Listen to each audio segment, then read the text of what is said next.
तुमने टोक दिया है तो हम किसी अपशगुन को न्योता नहीं देंगे। हम यहीं विश्राम करेंगे।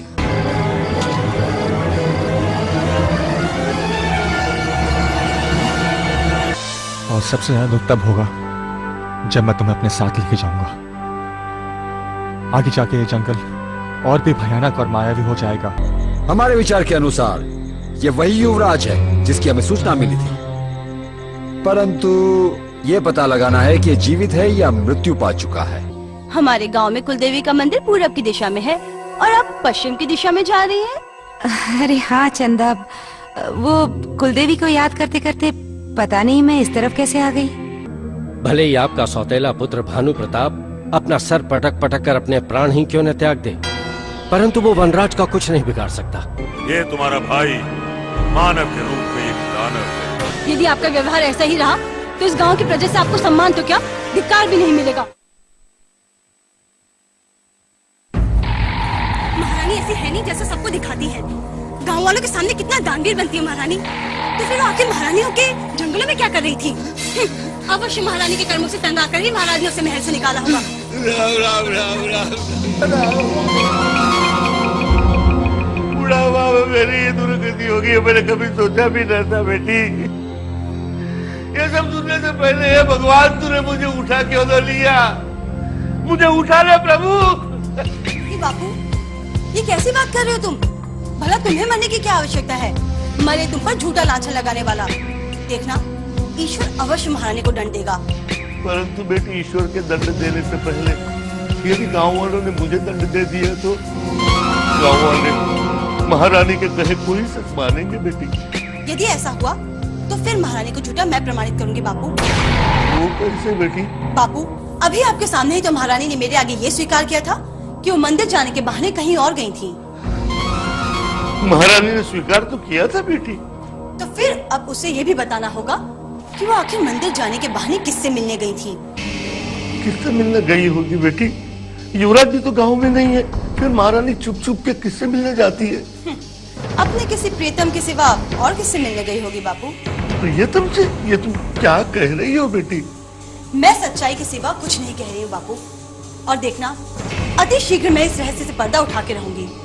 फिर देखती हूँ महारानी कैसे इस गांव में अपना मस्तक ऊंचा करके घूमती है। अरे बेटी, यदि तूने सच्चाई पर से पर्दा उठा लिया तो महारानी गांव की गलियों में तो क्या, जंगल में भी अपना सर उठाकर नहीं चल सकती। बेटी, मैंने कभी सोचा भी न था कि मुझे महारानी के झूठे लांछन का सामना करना पड़ेगा। बेटी, मैंने तो ये सोचा था कि बाकी उम्र में मैं भगवान का भजन गाऊंगा।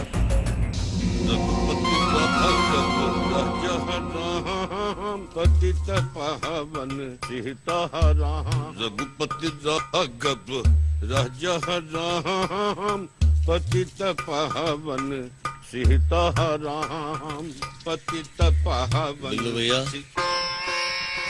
अरे अभी अभी तो भगवान का नाम लेना शुरू किया था, तूने आके मुझे टोक दिया। ऐसे ही बेसुरा होकर गला फाड़ते रहे ना बिल्लू भैया, तो भगवान प्रसन्न होने की जगह क्रोधित हो जाएंगे और ऊपर से तुम ये जानने से वंचित रह जाओगे कि हमारे गांव की मिट्टी के सम्मान के साथ क्या खिलवाड़ हो रहा है। क्या बात करते हो? हमारे गांव की मिट्टी के सम्मान के साथ खिलवाड़ हो रहा है? बिल्लू के रहते हुए ये घोर अपराध करने की चेष्टा किसने की है? महारानी पद्मावती। उन्होंने क्या किया है? ये पूछो क्या नहीं किया। आजकल महारानी के माथे पर प्रेम रोग का भूत सवार है और चुपके से मंदिर जाने के बहाने अपने किसी प्रेमी से मिलने जाती है। हमारे रहते हुए ऐसा नहीं हो सकता है। क्या मतलब? मेरा मतलब है कि इस गांव की स्त्री अपनी गांव की इज्जत के साथ खिलवाड़ नहीं कर सकती है। स्त्री की छोड़ो, महारानी की सोचो। पकी उम्र के इस मोड़ पर महारानी कैसे पथभ्रष्ट हो गई? पथभ्रष्ट हो गई? अरे महारानी को पथभ्रष्ट होना ही था तो गांव के किसी पुरुष के साथ पथभ्रष्ट होती। ये तो बताओ कि कौन है वो भाग्यवान पुरुष जिसने महारानी का दिल चुरा लिया? यही तो अब तक पता नहीं चला। एक बार पता चल जाए तो मैं सारे गांव में सूचना फैला दूंगा और फिर देखना महारानी पे सारे गांव वाले थू थू करेंगे। कुंदन भैया, महारानी पहले पहले हम पर भी डोरे डालने की कोशिश कर रही थी, लेकिन हमने घास नहीं डाली, इसलिए उसने निराश होकर किसी और का हाथ पकड़ लिया। परंतु वो दूसरा है कौन? देखो बिल्लू भैया, तुम कुछ काम काज तो करते हो नहीं और जंगल में और गांव में फिरते रहते हो। तुम एक ही तो हो जो उस आदमी का पता लगा सकते हो। अरे ये तो हमारे बाएं हाथ का खेल है। हमने तो धरती के अंदर गड़े हुए प्रेमियों को भी खोज निकाला है। लेकिन एक बात बताओ कुंदन भैया, इस बात का पता वनराज को चला है क्या? अरे जब वनराज को अपनी माँ के इस दुस्साहस का पता चला तो बड़ी महाभारत चढ़ गई थी और वनराज गांव छोड़ के चला गया। समझा, इसीलिए आजकल वनराज दिखाई नहीं दे रहा है। मैं भी सोचूं कि वनराज अपना मुंह छुपाए कहाँ घूम रहा है। अब वनराज दिखाई पड़ेगा भी नहीं। माँ के बुरे कर्म से व्यथित होकर वो गांव छोड़ के ही चला गया। गांव छोड़ के चला गया? राम राम राम राम राम राम, कैसा घोर कलयुग आया है। अरे सतयुग में तो माँ को ईश्वर समझ के पूजा जाता था और आजकल की माओ ने तो लुटिया ही डुबो दी है। हमें क्या, जो जैसा करेगा वैसा भरेगा। तुम अपनी दुर्त नेत्र महारानी के ऊपर जमाए रखो और पता करो कि चुपके से महारानी किससे मिलने जाती है। चिंता मत करो कुंदन भैया, बिल्लू के ये चक्षु महारानी तो क्या, उसकी परछाई का भी पीछा करते हुए नजर आएगी। वाह, मित्र हो तो तुम्हारे जैसा। तो अब मैं चलता हूँ। जय रघुनंदन। जय रघुनंदन। मूर्ख कुंदन क्या जाने, हमें कह रहा है कि महारानी पर दृष्टि रखना, लेकिन महारानी तो हमारी दृष्टि में बसी है। रघुपति राघव राजा राम पतित पावन सीता राम। नेत्र गड़ाए रखना। अरे सखियों, महारानी पर तो मेरे नेत्र अब दिन रात गड़े रहेंगे। अब देखना, एक दिन मैं उसको उसके प्रीतम के साथ रंगे हाथों पकड़ के दिखाऊंगी।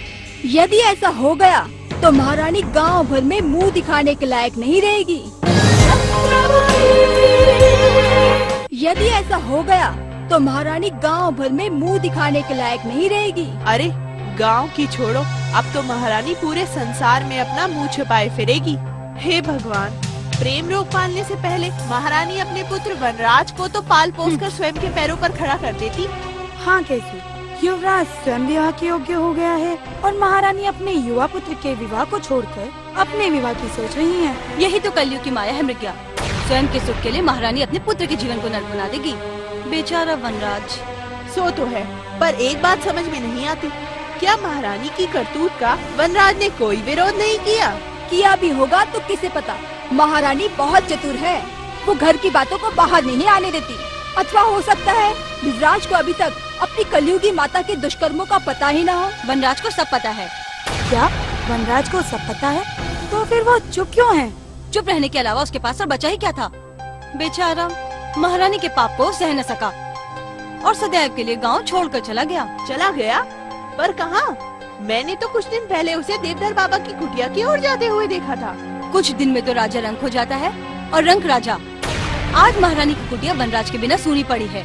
यदि मेरा विश्वास न हो तो स्वयं जाकर देख लो। नहीं नहीं, तुम इतने विश्वास के साथ कह रही हो तो मानना ही पड़ेगा। महारानी भी कितनी निर्दयी है। महारानी का मुख स्मृति में आते ही मुझे तो नागिन का फन दिखाई देता है। सच कह रही है तू। उस नागिन ने विष भी उगला तो अपने ही पुत्र पर। ऐसी माँ होने से तो ना होना अच्छा था। बस एक बार पता चल जाए कि महारानी का किशन कन्हैया कौन है, फिर देखना महारानी और उसके किशन कन्हैया को जूतों का हार पहना के उनकी बारात ना निकलवा दी ना, तो मेरा नाम भी चंदा नहीं। अरे अरे, ये झाड़ियों के पीछे छिपते छिपाते कौन जा रहा है? चलो चलो देखते हैं। हाँ चलो।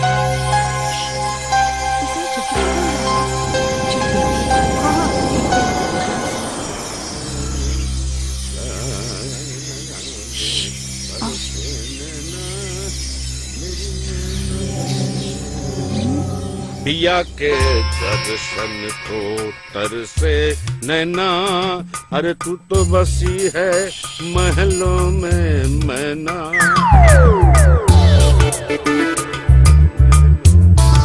मैना पिया मिलन को तरसे नैना, महलों में बसी है मेरी मैना। पिया मिलन को तरसे नैना। ये तो अपना बिल्लू है। परंतु बिल्लू यूं इस तरह छिप छिप कर कहाँ जा रहा है? कहीं ये महारानी से मिलने तो नहीं जा रहा? चुप कर मिल गया, तू भी बिना विचारे कुछ भी बोल देती है। मैं बहुत सोच समझ के बोल रही हूँ बाला। तू ही देख, बिल्लू ने कितने सजीले वस्त्र धारण किए हुए हैं। सदैव पुराने वस्त्र धारण करने वाला अचानक कैसे उसे सजने संवरने की लत लग गई? देखो, तुम लोग आपस में मत लड़ो, हम लोग स्वयं चलकर देख लेते कि बिल्लू कहाँ जा रहा है। चलो पीछा करते हैं। पिया मिलन को तरसे नैना, महलों में बसी है।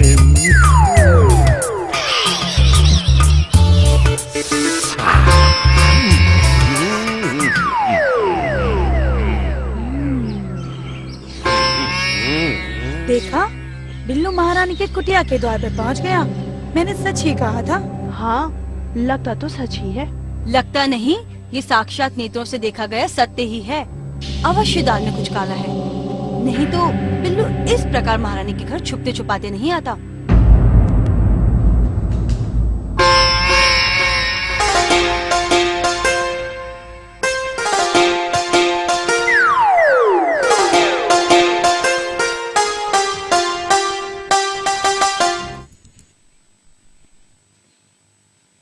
अरे बिल्लू, जी आओ आओ। क्या बात है, आज बड़े सज धज के आए हो? महारानी जी, आज हमारा जन्मदिन है, इसीलिए आपका प्रेम नहीं, मेरा मतलब है आपका आशीर्वाद पाने के लिए चले आए। ये तो बहुत ही प्रसन्नता की बात है। आज तो बड़ा ही शुभ दिन है। तुम ठहरो, मैं तुम्हारा मुंह मीठा करवाती हूँ। मिठाई?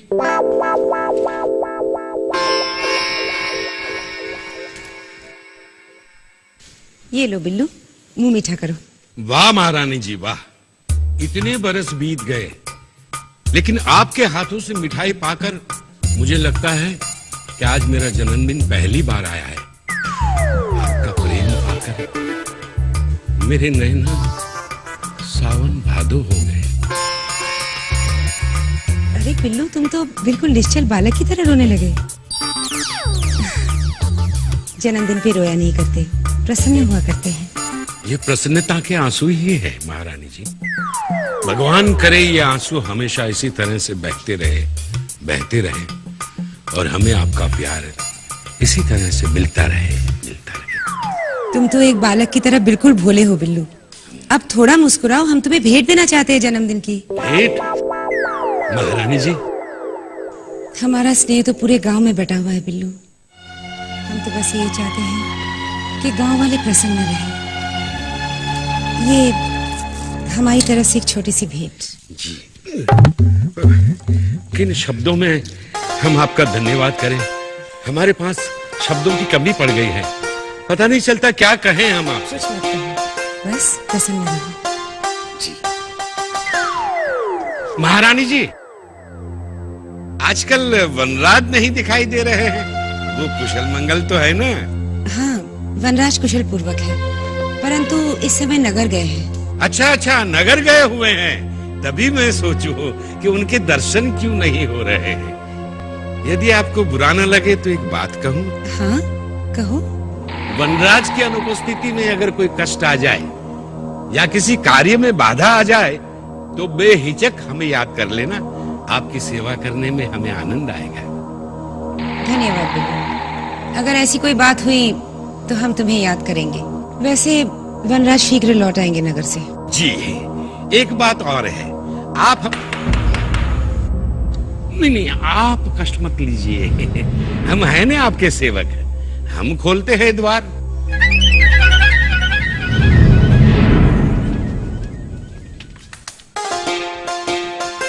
अरे बिल्लू तुम यहाँ? महारानी जी भीतर है ना? पधारिए पधारिए पधारिए। प्रणाम महारानी जी। खुश रहो कस्तूरी, आओ बैठो। मेरे लायक कोई सेवा हो तो बताइए ना। नहीं बिल्लू, कस्तूरी वैसे भी इतनी सेवा कर देती है कि किसी और की सेवा की कोई आवश्यकता नहीं है। अब तुम जाओ, हमें कस्तूरी से कुछ व्यक्तिगत बातें करनी है। जी महारानी जी, कल मैं फिर आऊंगा। हो सकता है मेरे लायक कोई सेवा निकल आए। जय राम जी की। आओ कस्तूरी।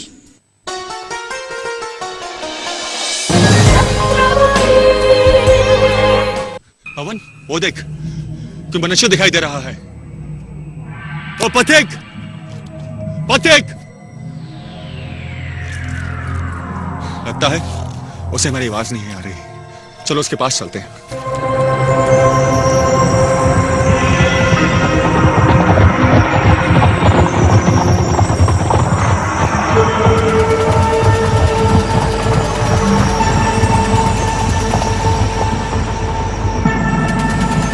पवन, कहाँ गया वो मनुष्य? अभी तो यहीं था। कहीं यहाँ की मायावी शक्तियां मेरे ऊपर मायावी जाल तो नहीं बन रही? शायद वो शक्तियां मुझे मेरे पद से भटकाना चाहती हैं।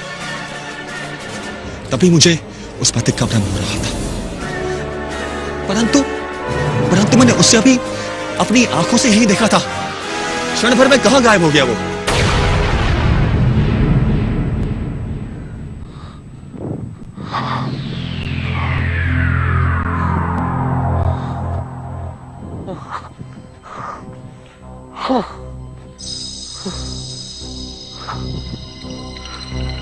समझ में नहीं आता कि जाएं तो जाएं कहां।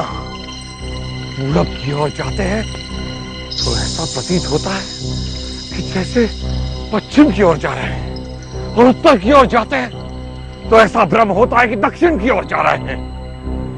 पंडित रुद्रनाथ ने सही कहा था कि रूपनगर का मार्ग अत्यंत कठिनाइयों से भरा है। लगता है इसीलिए आज तक जितने राजा महाराजा चंद्रमुखी को मिलने गए होंगे, या तो इन भूल भुलैया में भटक कर लौट चुके होंगे, या यहाँ की मायावी शक्तियां उन्हें निगल गई होंगी। लेकिन हमारा नाम भानु प्रताप सिंह है, और हम चंद्रमुखी को मिले बिना यहाँ से लौटेंगे नहीं। जाए तो जाए कहां?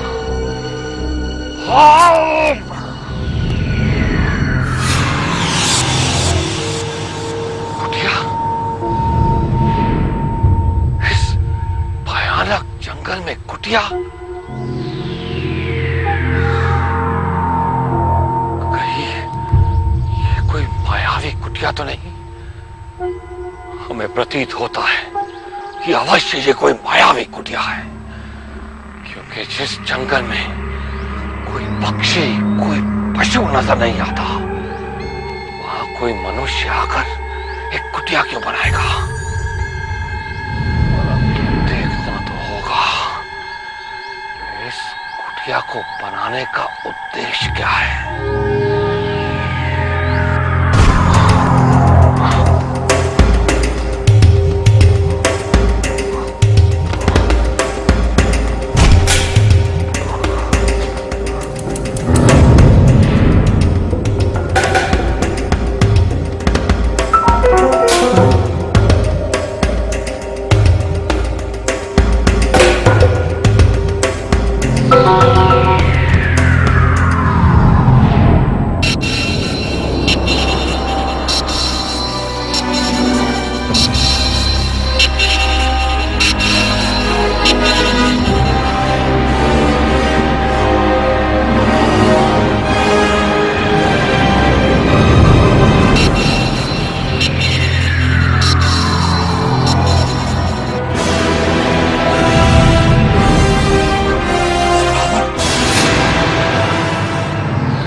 नहीं, तुम युवराज नहीं हो सकते, तुम तो वही मायावी शक्ति हो। अब क्या ले जाएगी, इतना कष्ट तो दे चुकी हो। मारना मत, मारना मत, जोरावर, तुम किस कन्या की बात कर रहे हो और हमें देखकर डर क्यों रहे हो?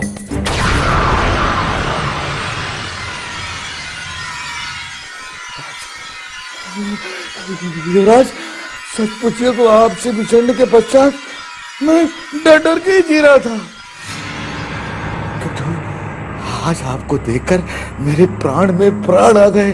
देवी माँ ने मेरी सुन ली और समय रहते हुए आपको भेज दिया, अन्यथा मैं यही कुटिया में अपने प्राण त्याग देता। युवराज, परंतु किसके आदेश से तुम वहां से गए? हम वहां सो रहे थे और तुम हमारे सैनिकों को लेकर वहां से छूमंतर हो गए। नहीं युवराज नहीं, हम आपको छोड़ के कहां गए? हम तो आपके दाएं बाएं पैरा दे रहे थे। युवराज, अचानक वो एक बला की सुंदर युवती आई और हमें मूर्ख बनाकर बंदी बना लिया। युवराज, बंदी बना दिया, और वो भी एक कन्या ने? मूर्ख, तुम सब एक कन्या से मात खा गए। तुम्हें तो चुल्लू भर पानी में डूब पड़ना चाहिए। यदि अलकापुरी में किसी को इस बात का पता चल गया तो वो तो हमारा मजाक उड़ाएंगे कि भानु क्या होने वाला सेनापति एक जंगली कन्या से मात खा गया। युवराज, हाँ, वो साधारण कन्या नहीं थी, हाँ, वो मायावी कन्या थी। हाँ, मायावी शक्ति, मायावी शक्ति, ये तुम्हें कैसे पता चला? वो आपका रूप धर के हमारे सम्मुख आ गई। हमारा रूप? ये तुम कैसी बातें कर रहे हो जोरावर? हमें कुछ समझ नहीं आ रहा। वो हमारा रूप कैसे ले सकती थी? समझाता हूँ युवराज, किंतु आप थोड़ा धीरज रखिए, थोड़ा शांत रहिए, मैं आपको सब समझाता हूँ। उस रात वो हूबहू आपका रूप धारण करके हमारे सम्मुख आ गई और उसने आकर के हमें आदेश दिया आगे बढ़ने का।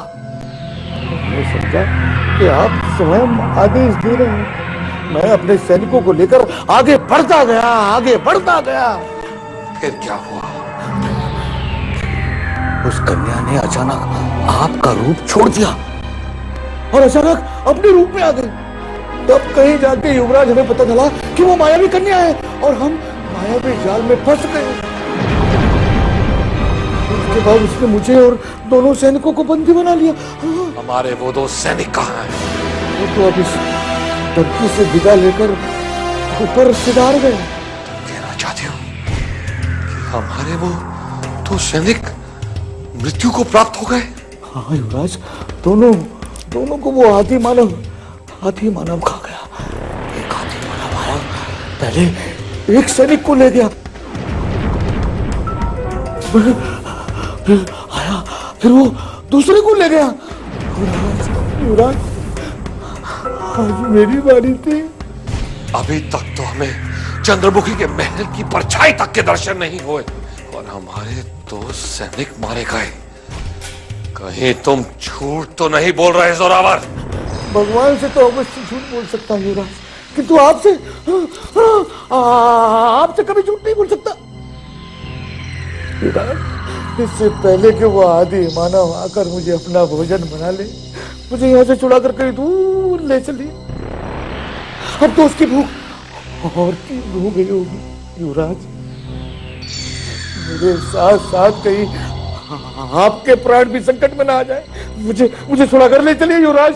घबराओ मत, हमारे होते हुए कोई भी मायावी शक्ति तुम्हारा कुछ नहीं बिगाड़ सकती। फिर भी तुम्हारा भय दूर करने के लिए हम तुम्हें इस मायावी स्थान से दूर लिए चलते हैं।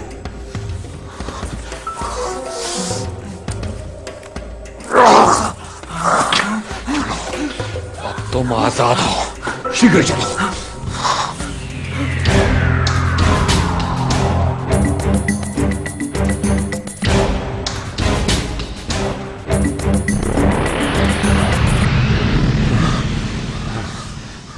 Huh? अरे जोरावर, क्या तुम्हें किसी पशु की ध्वनि सुनाई दी? हाँ युवराज, दूर कहीं घोड़े की हिननाने की ध्वनि सुनाई दे रही है। हाँ, हमें भी घोड़े की हिननाहट सुनाई दे रही है। चलो। हाँ। परंतु जिस जंगल में पशु पक्षी तक नहीं है, वहाँ एक पालतू घोड़ा कैसे हो सकता है? मुझे तो ऐसा प्रतीत होता है युवराज कि कोई मायावी शक्ति हमें फिर से अपने जाल में फंसाना चाहती है। शीघ्र निकल चलो युवराज, कहीं कोई फिर से ना बंदी बना ले। जोरावर, कायरता से हमें चिढ़ है। आज भालू साफ सीखते होते हुए कोई भी शक्ति यहाँ नहीं आ सकते। वो देखो, वहां एक घोड़ा दिखाई दे रहा है।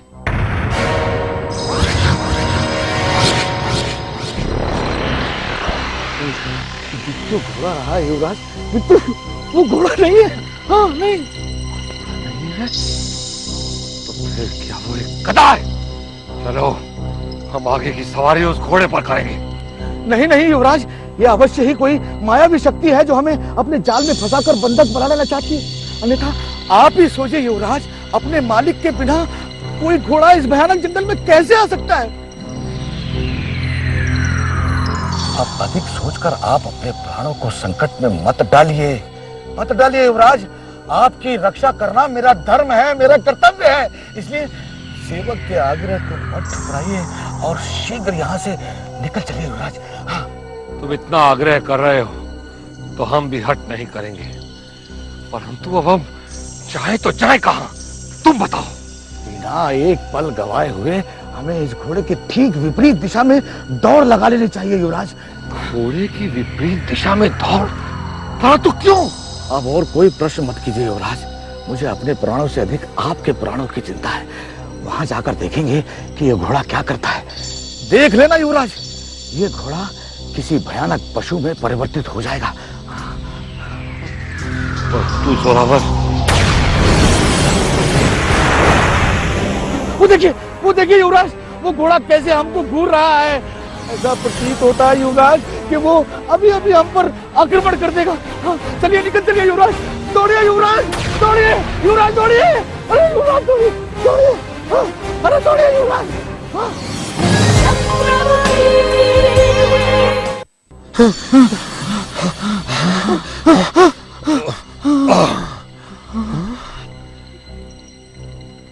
ये क्या? घोड़ा तो वहीं खड़ा है। कहीं हम मूर्ख तो नहीं बन गए जोरावर? नहीं नहीं युवराज, देख लेना, अभी ये घोड़ा किसी हिंसक पशु में परिवर्तित हो जाएगा और हमें पता भी नहीं लगेगा। ऐसे चमत्कार मैंने बंधक रहकर बहुत देखे हैं।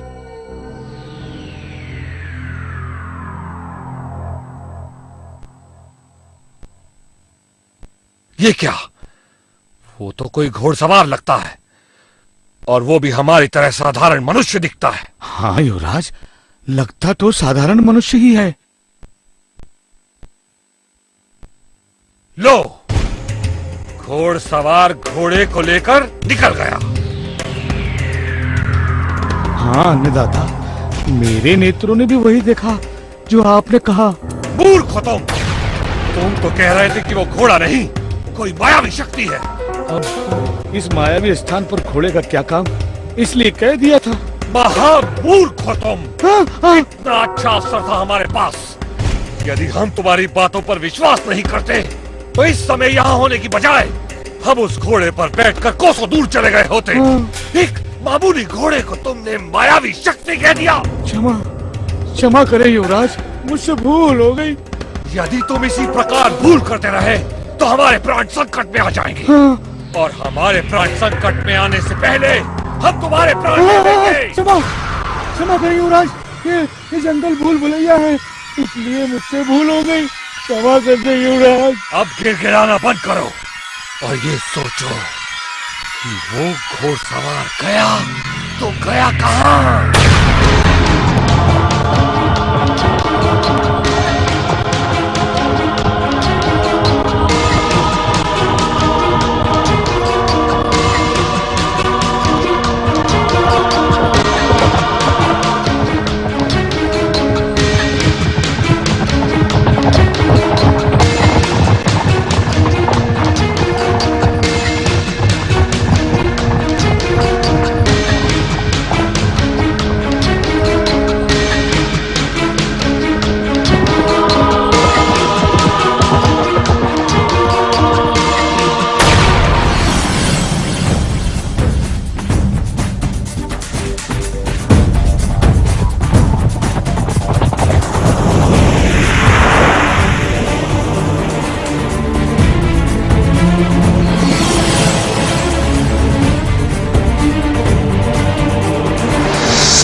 तो सामने क्यों नहीं आता?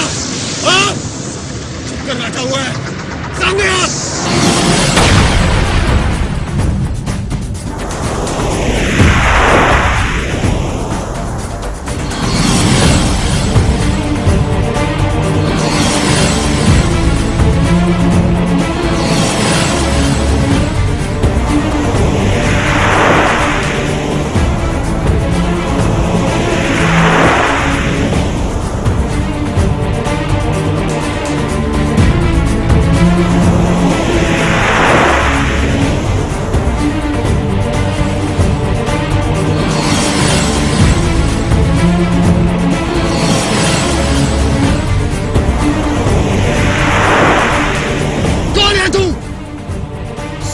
सामने आओ!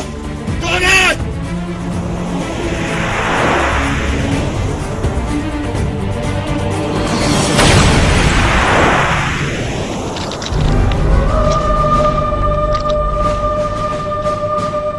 इतना मत चटपटाओ नबीवक। हम अपना परिचय अवश्य देंगे, लेकिन उससे पहले तुम्हें अपना परिचय देना होगा। वेश तुम सशस्त्र के राजपुरुष लगते हो, मगर हो शक्तिहीन। इस तरह मुझे लाचार करके मेरा परिचय नहीं पूछते।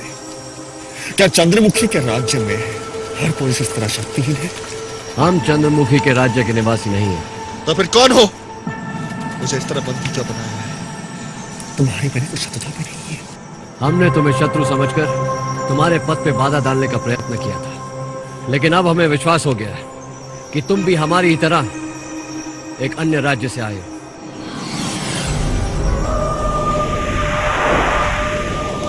इसलिए तुम्हें मुक्त करते हैं।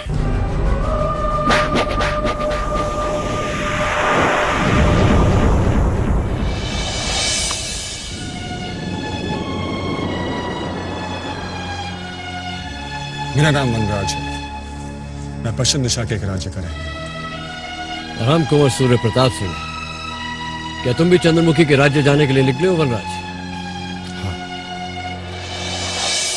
ओह, तो चंद्रमुखी के एक और चाहने वाले को मृत्यु खींच कर ले आई है। नहीं, मेरा उद्देश्य चंद्रमुखी को पाना नहीं है, बल्कि कुछ और है।